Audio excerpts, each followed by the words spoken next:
4 used the same concept to test deflection of the beam, but gives students a little more option in terms of how they're going to test. For instance, Lab 3 includes a stressed skin composite, where students add tape to one side of the beam in order to reinforce the beam's strength.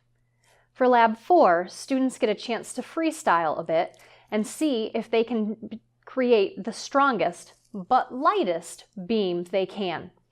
They could add rebar, for instance, in kebab sticks.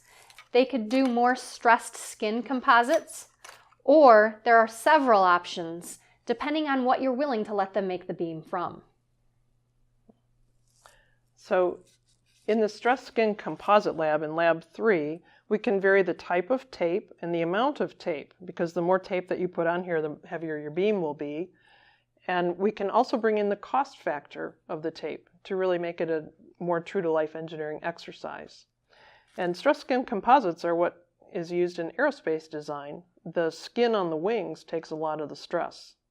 You'll also find it in a banana. And if you're not particularly handy and you don't have a bandsaw, so you don't want to cut up the insulation board, lasagna noodles work with the stress skin composite as well.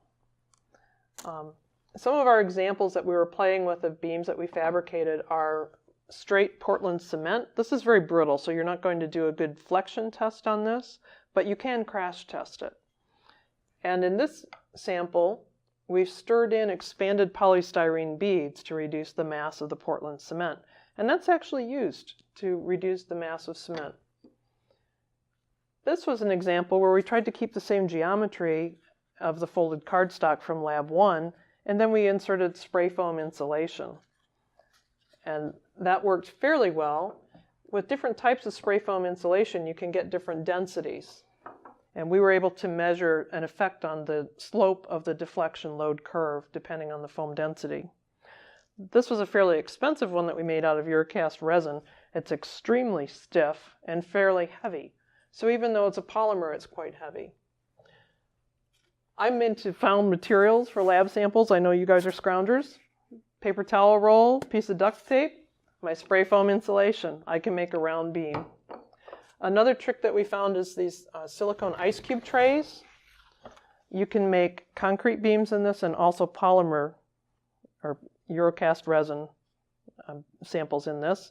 And if you are teaching material science and you're melting tin, you can actually make metal bars in these molds as well by pouring your tin into them. So those are some of the fun experiments that we've tried with this lab. By the time students get to Lab 4, they're actually designing their own lab. So they're taking the materials and the shape into consideration to create a beam that they think will be the strongest and stand up the best. I have a competition against the classmates, and the students are gung-ho.